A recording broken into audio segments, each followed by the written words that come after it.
Budget 2026 is finally out. Taxes में changes आए, stock markets crash हुए और सबने एक साथ पूछा, आखिर ये बजट था किसके लिए?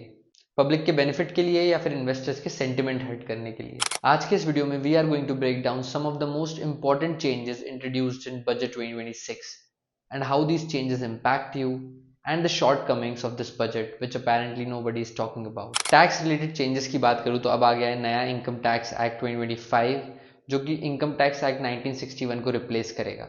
ये नया income tax act next year से एप्लीकेबल होगा, यानी कि फाइनेंशियल ईयर 26-27 के लिए एप्लीकेबल होगा। इस नए इनकम टैक्स एक्ट में होंगे simplified tax rules, redesign tax forms और easier compliance for citizens. At least that's what the government is saying. Government ने थीम ऑफ सिंप्लीफिकेशन कंटिन्यू करी है on how taxes are going to be collected. आपके foreign travel पे या foreign money remittance पे जो TCS tax collected at source deduct होता था उसका रेट अब कम कर दिया गया। फॉरेन ट्रैवल पे पहले टीसीएस का रेट था 5% टू 20%, जिसको रिड्यूस करके अब 2% कर दिया गया है।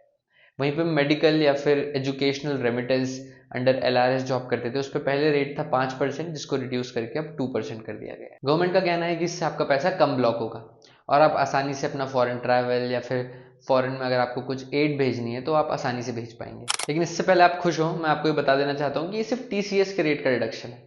आपकी फाइनल टैक्स लाइबिलिटी आपके ईयर एंड पर रिटर्न फाइल करने पर ही बनती है और वहां पे आपको कोई भी रिलीफ नहीं दी गई है। रिलीफ्स की बात कर रहे हैं तो अब टैक्स पेयर्स के पास आईटीआर में हुई मिस्टेक्स को ठीक करने के लिए थोड़ा ज़्यादा टाइम होगा, क्योंकि रिवाइज्ड आईटीआर की डेट 31 दिसंबर से बढ़ा करके 31 मार्च कर दी गई है। लेकिन इसके साथ ही एक स्मॉल फीस भी अटैच कर दी गई है, क्योंकि अब गवर्नमेंट अपना रेवेन्यू तो देखेगी ना। और लोअर टीडीएस डिडक्शन सर्टिफिकेट का प्रोसेस भी अब ऑटोमेट कर दिया जाएगा, तो वो पहले वाला कम्बरसम प्रोसेस नहीं रहा जहाँ पे आपको फॉर्म 13 फाइल करना होता था, उसके बाद फिर एओ के डिस्क्रिप्शन पे होता था कि वो आपको सर्टिफिकेट इशू करेगा या नहीं।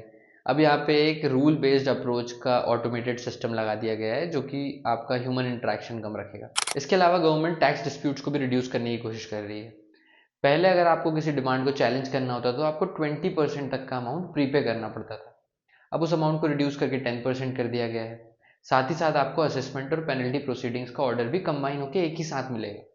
इससे आपकी लिक्विडिटी इंप्रूव होगी और लिटिगेशन प्रोसेस भी ईजी होगा। इसके अलावा अगर आप एक स्टूडेंट हैं, प्रोफेशनल हैं, टेक एम्प्लॉय हैं या फिर रिलोकेटेड एनआरआई हैं और अगर आपके पास कोई स्मॉल फॉरेन एसेट है तो गवर्नमेंट आपके लिए लेके आई है एक 1 time 6 month foreign asset disclosure window, जहाँ पे आप अपनी स्मॉल फॉरेन एसेट्स को डिस्क्लोज कर सकते हैं ताकि फ्यूचर में जाकर के आपको कोई लिटिगेशन या फिर लीगल ट्रबल फेस ना करना पड़े। नेक्स्ट अपडेट इन्वेस्टर्स के लिए बहुत इंपॉर्टेंट है, क्योंकि गवर्नमेंट ने कंप्लायंस तो ईजी बना दिया लेकिन ट्रेडिंग को बहुत एक्सपेंसिव कर दिया है।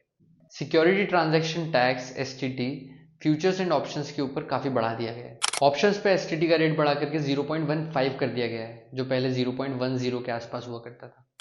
ये अमाउंट आपको काफ़ी सुनने में छोटा लग रहा होगा, लेकिन जो लोग फ्यूचर्स एंड ऑप्शंस पे ट्रेड करते हैं उनके लिए काफ़ी इम्पैक्टफुल डिसीजन रहा है। इंडिया में फ्यूचर्स एंड ऑप्शंस का एक बहुत बड़ा मार्केट है, अराउंड $1 ट्रिलियन के आसपास का मार्केट है। हालांकि ये बात अलग है कि 93% जो लोग फ्यूचर्स एंड ऑप्शंस पर ट्रेड करते हैं उन्हें लॉस होता है, तो गवर्नमेंट का जो अपडेट है वो उन्हीं 93% लोगों के लिए है। लोगों को फ्यूचर्स एंड ऑप्शंस में ट्रेड करने से डिस्करेज करने के लिए उन्होंने एसटीटी बढ़ाया है। हालांकि ये अचीव करने के दूसरे तरीके भी हैं, but government chose to opt an option which gives revenue to them. India में स्टॉक मार्केट वैसे भी काफ़ी फ्रेजाइल मूवमेंट से गो थ्रू कर रहा है और उसमें इस टाइप का अनाउंसमेंट मार्केट सेंटिमेंट्स को काफ़ी नेगेटिवली इम्पैक्ट करता है और इसीलिए बजट के दौरान सेंसेक्स 1000 पॉइंट से क्रैश करा। इसके अलावा पर्सनल गुड पे लगने वाली इंपोर्ट ड्यूटी को रिड्यूस कर दिया गया है फ्रॉम 20% टू 10%, और 17 मेडिसिन प्लस कुछ रेयर डिसीज ड्रग्स को भी अब ड्यूटी फ्री कर दिया गया है, जिससे कि हेल्थ केयर की कॉस्ट में काफ़ी रिडक्शन आएगा। तो ये तो हो गए वो अपडेट्स जो आपको और मुझे डायरेक्टली इम्पैक्ट करते हैं। इसके अलावा कुछ और भी अपडेट्स थे जो कि कॉर्पोरेट और मैन्युफैक्चरिंग सेगमेंट से रिलेटेड थे, मगर उनको हम इस वीडियो में कवर नहीं करेंगे क्योंकि वो हमारे लिए इतने रेलिवेंट नहीं है। ये सारे अपडेट्स बताने के बाद तो अब आप समझ ही गए होंगे कि बजट में ऐसा कुछ खास था नहीं। कुछ अपडेट्स अच्छे भी हैं, जैसे कि कंप्लायंसेस ईजी करना, हेल्थ केयर पे से इंपोर्ट ड्यूटी रिमूव करना, but this isn't what we were looking for. Public को ये चाहिए ही नहीं था, ये एडमिनिस्ट्रेटिव रिफॉर्म्स ये सब चाहिए ही नहीं थे। पब्लिक को चाहिए था टैक्स रिलीफ्स, पब्लिक को चाहिए था कि कंजम्पशन को बूस्ट किया जाए इकोनॉमी में। लेकिन ये बजट सिर्फ फ्यूचर की बातें कर रहा था और एडमिनिस्ट्रेटिव रिफॉर्म्स की, जबकि प्रेजेंट में हमारा हाल कुछ अच्छा नहीं है। बजट से ठीक पहले आया इकोनॉमिक सर्वे ने अच्छे से बता दिया that India is heading towards a economic crisis, और ऐसे में इकोनॉमी को ठीक करने से रिलेटेड कुछ नहीं करना, टैक्सेस कम नहीं करना, इस सब ने मार्केट को बहुत ही नेगेटिवली इम्पैक्ट किया है और मार्केट ने अपना डिससेटिस्फेक्शन अच्छे से बताया है और इसीलिए इस बजट को इतना क्रिटिसाइज किया जा रहा है, क्योंकि ये पब्लिक के लिए प्रेजेंट में तो कुछ ठीक नहीं करता और फ्यूचर की बातें हो रही हैं, जबकि प्रेजेंट हमारा बहुत खराब है। कॉरपोरेट्स को भर भर के इंसेंटिव दिए गए हैं, लेकिन मिडिल क्लास जनरल पब्लिक के लिए कुछ भी नहीं किया गया है। So what could have been done differently? हमें ज़रूरत थी एक हायर टैक्स एग्जम्पशन लिमिट की, housing and urban middle class incentives की, कंजम्पशन को बूस्ट करने वाली पॉलिसीज़ की और एमएसएमईज को प्रमोट करने की। अगर पब्लिक की ये सारी रिक्वायरमेंट्स गवर्नमेंट ने समझी होती, बजट में इंक्लूड करी होती, तो आज मार्केट का रिस्पॉन्स बिल्कुल उल्टा होता। हर जगह हमें ग्रीन देखने को मिल रहा होता, ना कि रेड। और सैलरीड इंडिविजुअल्स को तो हमारी गवर्नमेंट ऐसे इग्नोर करती है जैसे कि वो एग्जिस्ट ही नहीं करते। हमारे करंट फाइनेंस मिनिस्टर ने उनके 9 साल के टेन्योर में हार्डली 3 से 4 रिफॉर्म्स लाए हैं for salaried individuals. So it was a high time that they were expecting something, but they got ignored completely. So to conclude, Budget 2026 is a reform-focused budget and not a feel-good budget.